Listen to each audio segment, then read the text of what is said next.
ഏതൊക്കെ ഭക്ഷണങ്ങൾ കഴിക്കുമ്പോഴാണ് അത് കൂടുന്നത്? പൂവമ്പഴം, കൊള്ളി, കടച്ചക്ക, കടല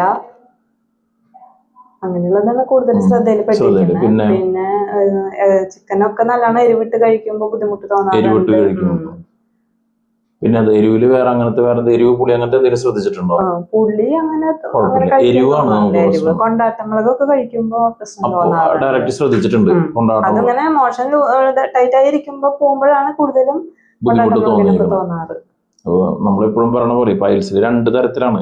എരിവും പുളി കൊണ്ട് വരുന്നതും ദഹനക്കുറവ് കൊണ്ട് വരുന്ന പൈൽസും. നമ്മുടെ ശരീരത്തിൽ രണ്ടും നിൽക്കുന്നുണ്ട്. എല്ലാ രോഗത്തിന്റെ അടിസ്ഥാനം ഇതുണ്ട്. ദഹനം കുറഞ്ഞാലും നമുക്ക് വേണമെങ്കിൽ പൈൽസ് വരാം, ശരീരത്തിന് നീര് വെക്കാം. എരിവും പുളി കഴിച്ചാലും നമുക്ക് പ്രശ്നം വരാം, ഈ ശരീരത്തിന് നീര് വെക്കാം.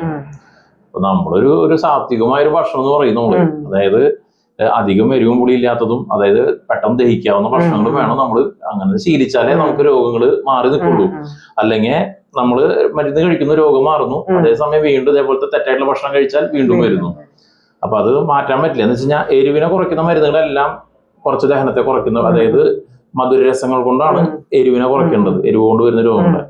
അതേസമയം മധുരം കൊണ്ട് അല്ലെങ്കിൽ ഇങ്ങനത്തെ കപ്പ കഴിച്ച് വരുന്ന ഭക്ഷണങ്ങൾ കൊണ്ട് വരുന്ന രോഗങ്ങൾ എരിവ് രസം പോലത്തെ മരുന്നുകൊണ്ടാണ് ചികിത്സിക്കുന്നത്. രണ്ടും ഓപ്പോസിറ്റാണ്.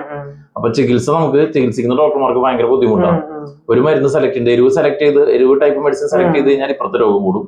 മധുരം ടൈപ്പ് സെലക്ട് ചെയ്താൽ കപ്പ അല്ലെങ്കിൽ നട്ട്സ് കഴിച്ചുള്ള രോഗങ്ങൾ വർദ്ധിക്കും. ഗ്യാസിന്റെ പ്രശ്നങ്ങളും ഉണ്ടായിരുന്നു എനിക്ക്. പക്ഷെ ഹോമിയോ മരുന്ന് കുറേ നാൾ അടുപ്പിച്ച് കഴിച്ചപ്പോ അതിനൊക്കെ മാറ്റം വന്നു. പക്ഷെ പൈൽസ് ഒരു മാറ്റം ഇല്ലാണ്ട് നിൽക്കായിരുന്നു. നമ്മളിവിടെ ചികിത്സിച്ചത് ശരിക്കും ദഹനക്കുറവിന് തന്നെയാണ് ചികിത്സയാണ്. അതായത് കപ്പലണ്ടി, അണ്ടിപ്പരിപ്പ്, ബദാം, കപ്പ അങ്ങനത്തെ നട്ട്സ് കഴിക്കുമ്പോൾ വരുന്ന പൈൽസ്, ഇൻഡൈജഷൻ കൊണ്ട് വരുന്ന പൈൽസ് എന്നുള്ള ലെവലിലാണ് ചികിത്സിച്ചത്. അതിന് പൈൽസുമ പറ്റുള്ള തുള്ളി മരുന്ന് വന്നതും അത് തന്നെയാണ്. അപ്പൊ ഇൻഡൈജഷൻ വരാണ്ട് നല്ല മാറ്റമുണ്ട്. അത് മാറും.